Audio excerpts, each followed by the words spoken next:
Charles Crazy Horse Bennett with the KO. Wait a minute. Push the weight in the flex. The live is 1 in the 6. With the runner, boy, you nigga, no question. You will run a motherfucker high stepping. Hey, you never had a big enough weapon. Motherfucker never learned your lesson. I'm a 88 pack nigga. I'm a 88 pack nigga. I mean, day walker, drink blood, fangs out, full moon, motherfucker change like a hoe, nigga. I'm just a nigga from the hood trying to stack a little cheddar for the money. Drew Titan Bronx on deck. Shout out to the mighty LDBC. I normally don't report on mixed martial arts or bare knuckle fighting. I may start depending on the direction that boxing goes. But the reason why I'm talking about this, I think there's an event tonight on DAZN and the prelims are on YouTube, and I see a familiar face. I said, man, that look like Charles Bennett. I used to call him the Crazy Horse. He fought in Pride. I was really bigger than Pride years ago. And, when you see a brother competing overseas, you want to see what he's about. He's very talented. He was very, very talented. He had a very, very awkward style. But when he trains, he's very dangerous. He's very dangerous when he's competing. Don't know how old he is now. He got gray in the beard now, but his name used to be the Crazy Horse. Now they call him Felony. Because he's one of those people that can't get out of his own way outside of the ring. So, I kind of pulled back from MMA. Pride went under, and UFC bought out the rest of the Pride fighters that they had on in the UFC. I think the story was he bought out their contracts. Charles Bennett, to my knowledge, wasn't a part of that. Funny how the American fighters weren't juiced to the gills over there. There was a lot of that juicing going on in Pride.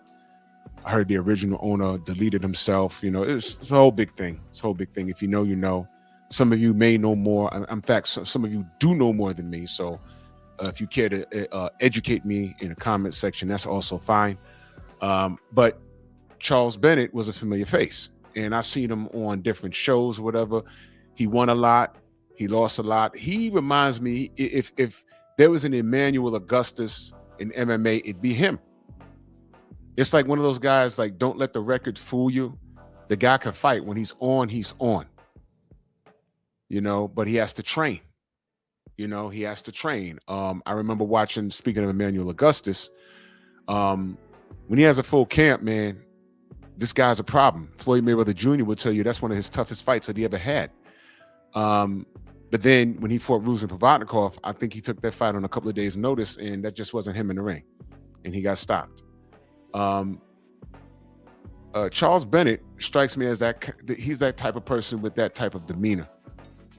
But he had a lot of problems outside the ring, and I'm just going through YouTube, and I said, let me see what's going on in this bare knuckle fighting championship, and boom, he's on the ring walk. And I said, oh, that looked like Charles Bennett, and it was. They don't call him Crazy Horse anymore. They'll call him Crazy Horse in the chat. And now he calls himself Felony. I mean, I don't know why you want to make light of that, but whatever. I mean, I guess that's his way of owning it. So he gets in there and he's fighting this guy. I believe his first name was Pat, last name was Sullivan. The guy was out of Pennsylvania, of Irish descent. He came to the ring with the Irish music. I said, okay, Irish, bare knuckles. I mean, those Irish fighters, they're fighters by nature. So, I hear that. That's dope. I hear that. First round, Bennett showed, he was smooth. Head movement.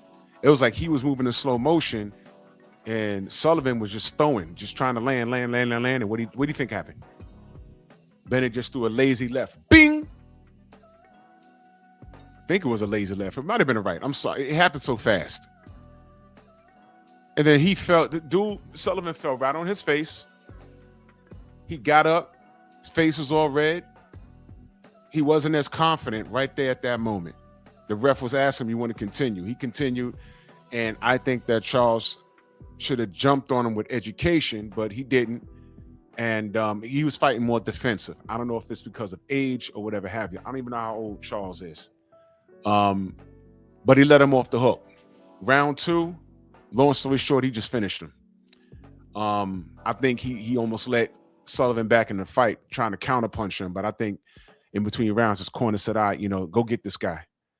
And Sullivan was already.